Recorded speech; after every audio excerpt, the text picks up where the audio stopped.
Anong mensahe ang kailangang marinig ng mga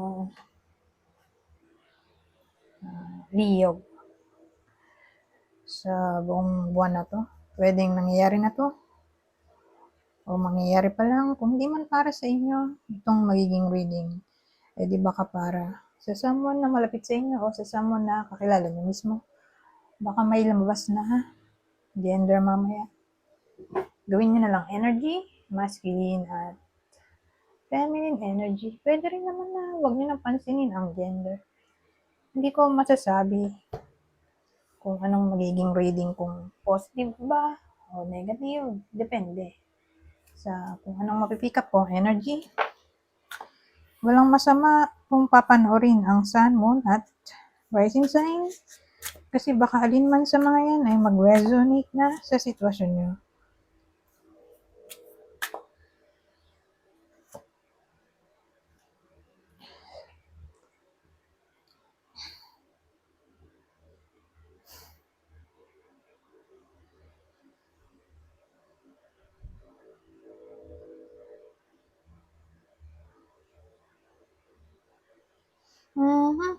So ano to?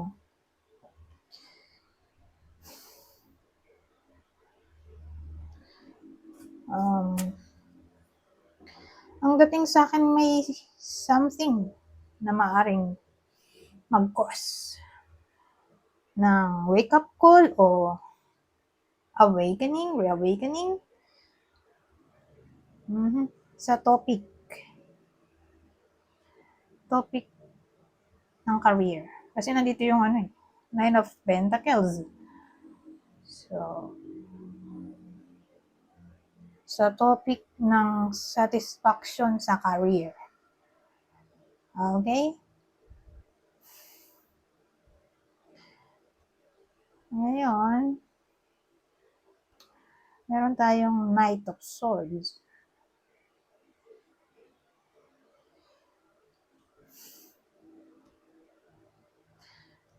So, ang dating sa akin,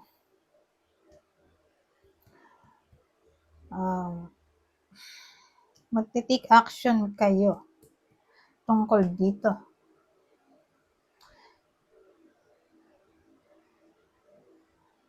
Para kasi siyang na-shake yung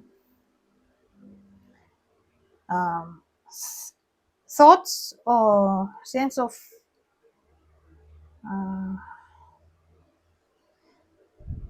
safety.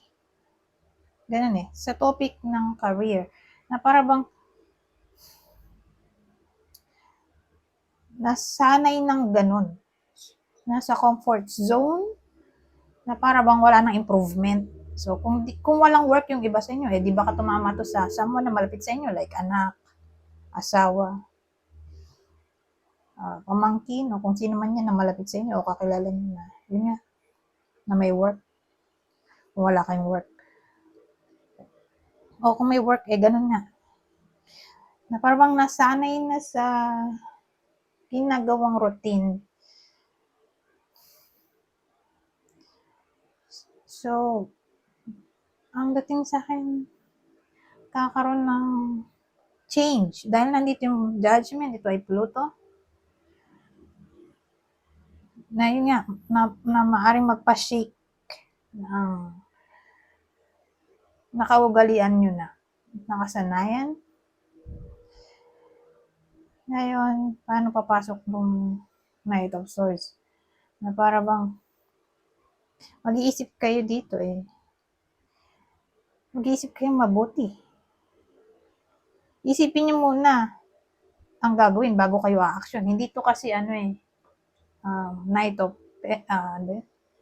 Wands na impulsive. Ito, more like mag-iisip muna siya bago umaksyon. Kasi swords to So, intellect.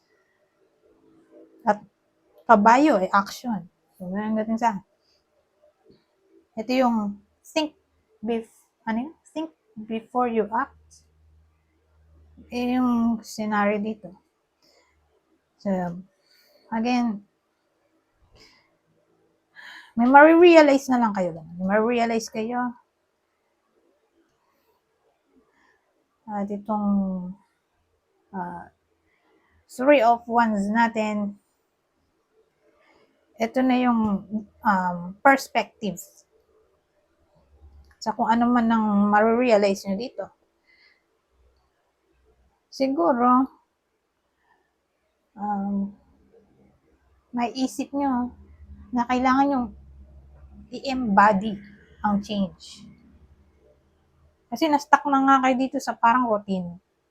So, yung iba sa inyo, okay, na may work, o yung someone na malapit sa inyo may work, na para bang gusto nila ng pagbabago, o sabihin natin ayaw nila, pero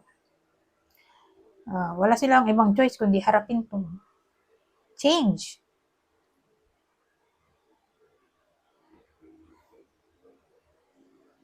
So, yan ang dating sa akin. Na para bang lalawak yung pananaw ng iba sa inyo tungkol dito. Sa career nga.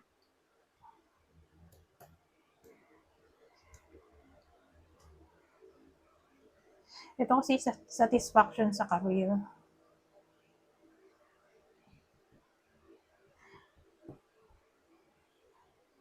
Anyways, o contentment sa career. Na para bang gusto mag-level up. Gusto ng iba sa inyo mag-level up at bored na siguro. O ayaw nyo ng change. Kaya lang yung boss nyo may papagawa sa inyong something na hindi nyo pa nagagawa. O ayaw nyo gawin. Gano'n. So, again, expect natin itong judgment. Yung energy ng judgment sa buong buwan na to ng February. Kakaroon ng something new. Okay? With magbibigay yan ng joy o sadness, depende kasi luto nga yan. So, basta change to.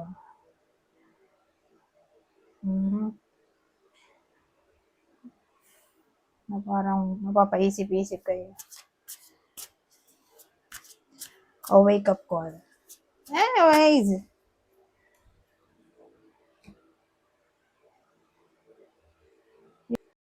sumabi. Ayusin ko lang to. Ano pang masasabi nito?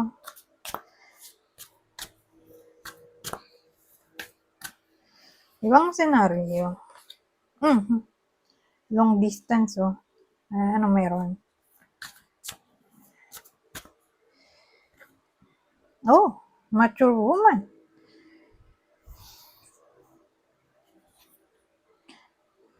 Anong meron dito? Gamitan natin itong sangbek. Ito mas okay itong. Kasi may kodigo para mabilis. Anong meron dito yung babaeng 40. Mga 40 to, tataas yung edad. Ay nasa malayo o may long distance partner. Tingnan natin. Ano mabubuo natin dito? Tungkol saan ba to? Ba itong long distance na yan? Ay. Ganun. Ay. May tower tayo. Nako. Mukhang mapapaaway siya dito, oh. More like, magsisimula pa lang to. Dahil Ace of Wands yan, eh. Para siyang isipin nyo palito ng posporo. Liliyab pa lang. Itong gulo. Ano kaya itong tower?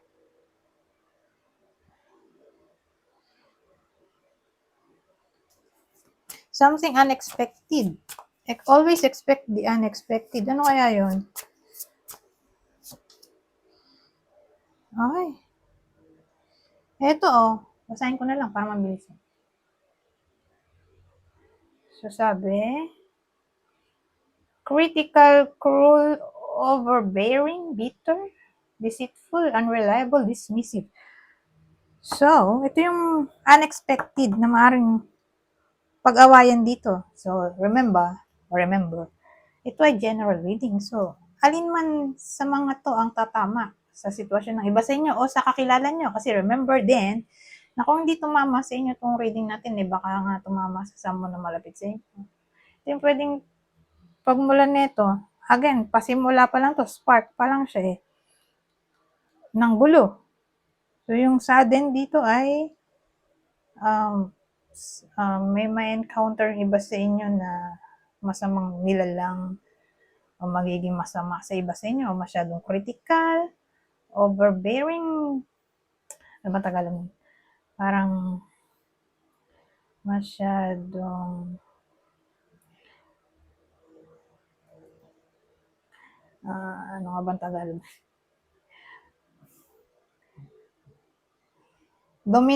Domineering.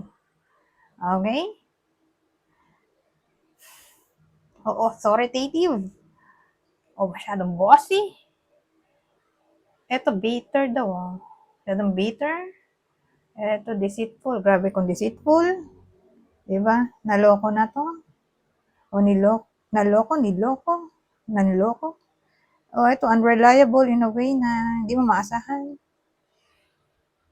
So, ano naman tong dismissive.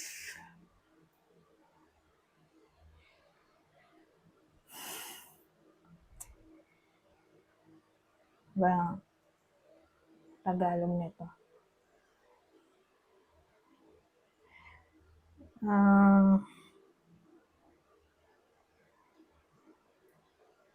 Siguro na lang nakalimutan ko. Masyadong negative siguro.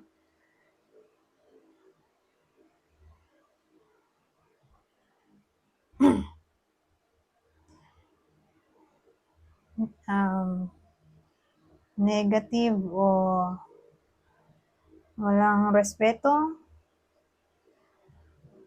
Di cruel na rin talaga ito. Parang cruel na rin yung meaning.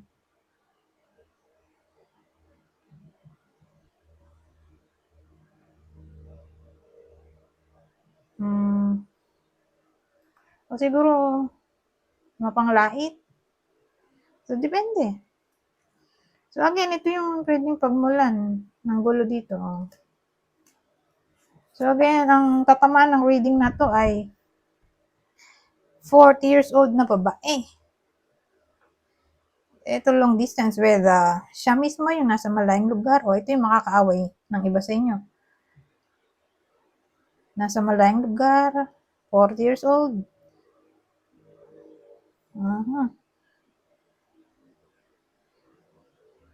Grabe rin, no? Sa malayong lugar, nag-away pa, no? So again, madaming pwedeng ang pagmulan dito. Pero kung third party, pwede rin dahil may deceitful tayo doon, no? So case to case basis. Ngayon, mukha siyang long distance relationship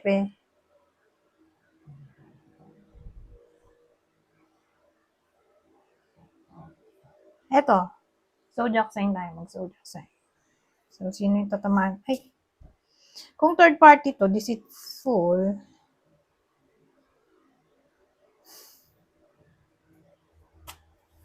o in general, ito yung partner. Okay? Kung may partner man yung babae dito na 40 years old and above, at yun nga, whether siya mismo yung nasa malayong lugar o may partner niya sa malayong lugar, ito yung partner, na pwedeng tamaan ng reading na to. Ito yung pwedeng reason o kakilala nyo na pwede rin kasi kung dito mismo partner ay kakilala na makakaaway ng iba sa inyo o kasi naman yan. Basta ito yung clue. Ito yung partner mo na bago kakilala na makakaaway ng iba sa inyo kung di partner. So, partner mo na. Virgo, Aries, Taurus. Kung kakilala, halimbawa, may makaaway man kayo, lalo't ito, kayo ay gantong edad. O ito yung alam niyo sa sarili niyo na may kakilala kayong ganito, 40 years old, na nabab na babae. Ito nga yung kakilala, zodiac sign. Teka, kulang pa tayo ng isa dito. Capricorn, Virgo, Cancer. Ngayon, sabihin natin hindi tumama sa inyo itong reading natin. Baka dun sa kakilala nyo tumama to. Sila yung may makakaaway na ganito. Babae, 40. So, ito yung kakilalang tatamaan ng reading. Leo, Pisces, Sagittarius. Dito na tayo sa uli. Ano pong masasabi nito? Kuha ako ng 3 lang. Kunin nyo lang yung info na sa tingin niya i-fit sa inyo. Okay? General advice sa buong buwan ng February. Consult an expert. More information is needed. Contact someone with expertise in this area. Contemplation time. Spend time alone, meditating upon what you truly desire. Worthiness. Know that you deserve to receive good in all ways. Anyways, hanggang dito na lang. Goodbye for now.